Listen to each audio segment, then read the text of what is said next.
Good evening, I'm Brett Baer in Washington, and this is a Fox News alert. Breaking news tonight, a deadly shootout during an anti-terrorist operation in Belgium.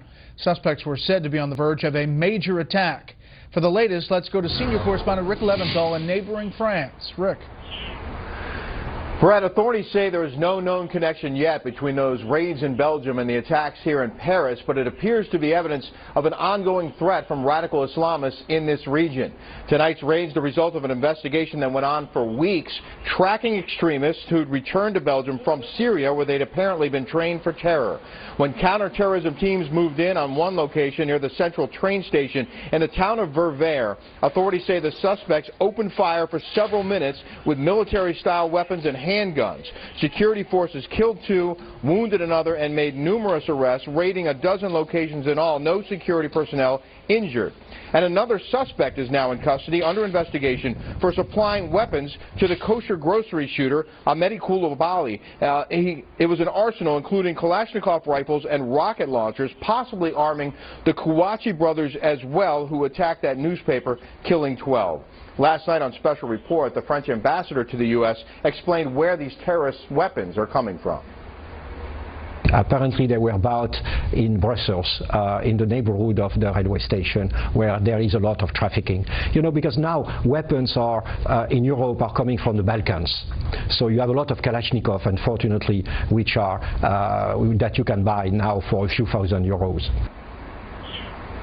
Numerous suspects connected to the Paris attacks remain on the run, possibly here in France, so this country remains on the highest state of alert, and Belgium on high alert as well tonight. Brett? Rick Leventhal live in Paris just after midnight. Rick, thank you. Pope Francis is towing a line on the Charlie Hebdo attack and the case that isn't favoring killers or pushing unfettered free speech. The pontiff condemns killing in the name of God, but Pope Francis also says there are limits, in his words, to free expression if they ridicule someone's faith. Back here at home, we learned earlier today that lawmakers on Capitol Hill are being warned that their workplace is a target. 20-year-old Ohio native Christopher Cornell was arrested Wednesday and charged with attempting to kill a U.S. government officer and plant pipe bombs at the U.S. Capitol. The FBI said Cornell expressed his support for ISIS. His family says an informant egged him on.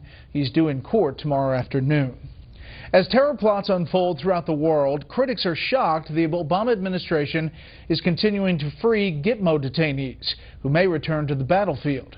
Chief White House correspondent Ed Henry has that story tonight from the White House. Exactly 1 week after the first of a series of terror attacks in Paris, President Obama released 5 more Guantanamo detainees, all Yemeni nationals, despite the fact that terrorists who were the masterminds in Paris had direct ties to al-Qaeda in Yemen. You got to be out of your mind to let killers go at a time in which people are being attacked and killed by Islamic terrorists. Yeah. What is going on in the White House? This could be the craziest thing the President of the United States ever did. White House spokesman Josh Earnest defended the move, noting 1 detainee is being released to Estonia. 4 terrorists are being sent to Oman, even though that country borders Yemen. There was a unanimous recommendation from his national security team that steps could be put in place to ensure that when these individuals are transferred, that we can significantly mitigate any threat. Notice Earnest said the administration can only mitigate that threat, which is why 3 Republican senators are warning of a disaster in the making, since one of the terrorists in Paris allegedly used a trip to Oman to sneak into Yemen for training in July 2011. The senators declaring today, quote, if that report is accurate, we just sent 4 Guantanamo detainees with potential ties to al-Qaeda to Oman, the same country that reportedly served as the jumping-off point for Saeed Kouachi to travel to Yemen for terrorist training. In fact, the public is on edge about Gitmo and terror overall, with a clear majority saying they're more concerned about Islamic extremism in a new Fox poll as the president heads into next week's State of the Union. Asked whether the administration has made the country safer, 49% said mostly failed, 43% said mostly succeeded. As for the president's promise to improve America's image around the world, 60% said mostly failed, 32% said mostly succeeded.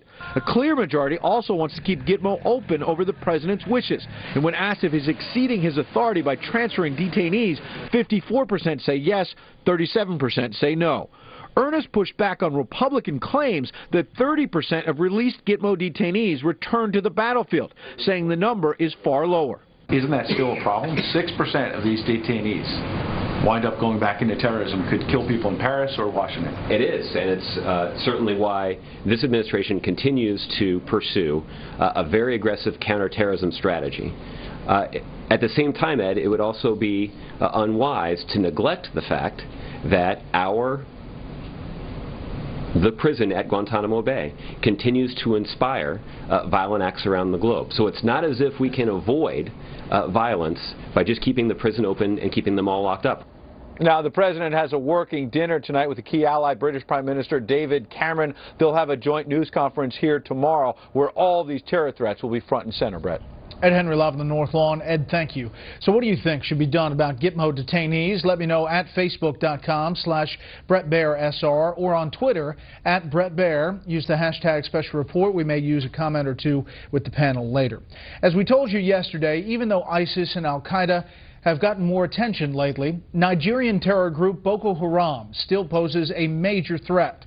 Reporter Kitty Logan looks at why the worst attacks to date may only be a precursor to the atrocities to come. The grim aftermath of brutal attacks in northeastern Nigeria. Houses smouldering as rescue teams recover the dead.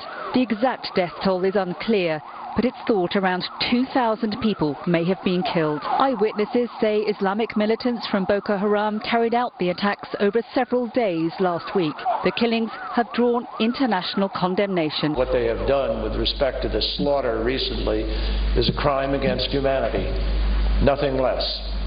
It's an enormously horrendous slaughter of innocent people, and Boko Haram continues to present a serious threat. Amnesty International says these satellite images are evidence of the violence. The red dots show healthy vegetation on January 2nd, just before the attacks started. In images taken a few days later, they are mostly gone. Scorch marks can be seen on the ground, homes and other buildings destroyed. What they show is really the scale of the attacks on these towns and the damage that was caused by Boko Haram in a very short space of time. Boko Haram is notorious for violent attacks, but this is the worst to date. The group shocked the world when they abducted close to 300 schoolgirls last year. It has also carried out numerous bomb attacks, including a recent suicide bombing at a marketplace, killing 16 people. A 10-year-old girl was used as the bomber. There are fears Boko Haram may step up attacks ahead of next month's elections in the country. Ultimately, it wants to overthrow the government and establish its own Islamic State. But it also has wider ambitions, pledging support to Islamic State in Syria and praising last week's attacks in Paris. Brett? Kitty Logan in London. Kitty, thank you. We're on the verge of the most visible thaw in the bitter Cold War relations between the U.S. and Cuba. Correspondent Steve Harrigan looks at the changes that are afoot. As of midnight tonight, Americans will be able to visit Cuba without a government license, book their own travel, use credit cards, spend as much in Cuba as they want, and send 4 times as much money as had been permitted each year to relatives in Cuba. Increased contact and economic ties, the administration argues, will empower the Cuban people. The administration view is that we should normalize our relationship with Cuba. The effect of that would be that by that increased contact with the Cuban people and with the Cuban government would only serve to put more pressure on the Castro regime to abide by, protect, and even advance the basic human rights that we hold dear in this country. Critics of the new Cuba policy say that increased travel and trade to Cuba is an economic lifeline for a Castro regime that has made no concessions to democracy. It's this naive notion that somehow if you extend your hand to a brutal dictator, that would somehow change them and they'll no longer be a brutal dictator. The changes come just days after Cuba released 53 political prisoners that the U.S. wanted freed. While the overall economic embargo remains in place, it will now be easier for certain U.S. industries to export their goods to Cuba. There is the opportunity to, particularly in the telecommunications and agriculture sectors, for more trade to occur. And there will also be more travel that will occur in the short run. The Cuban tourism industry is hoping for a windfall. We think more Americans will come. We'll have more customers. Regardless of the country, it is always good for the economy, for our own business. Next week, a high-level delegation from the U.S. State Department goes to Havana. On the agenda, migration and possibly reopening the U.S. Embassy. Brett? Steve Harrigan live in Miami. Steve, thank you. Up next, expect even more frustration during doing your taxes this year. We'll explain.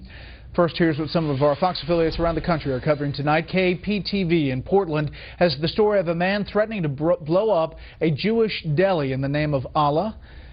Court records show 19-year-old Abdullah Mohammed made the threat after he was told he couldn't purchase single cigarettes. He pleaded not guilty to 2 counts of second-degree intimidation. WSVN in Miami is covering life-saving technology. Surgeons used a 3D printed replica of a 4-year-old girl's heart to plan surgery before delivering life-saving treatment to her. She was born with a rare form of congenital heart disease and has had numerous open heart surgeries. And this is a live look at Boston from our affiliate WFXT. The big story there tonight, demonstrations that fouled up this morning's commute in Boston. The activists were protesting what they claim is police and state violence against black people. 29 people, some of whom chained themselves to concrete-filled barrels, were arrested. That's tonight's live look outside the Beltway from Special Report. We'll be right back.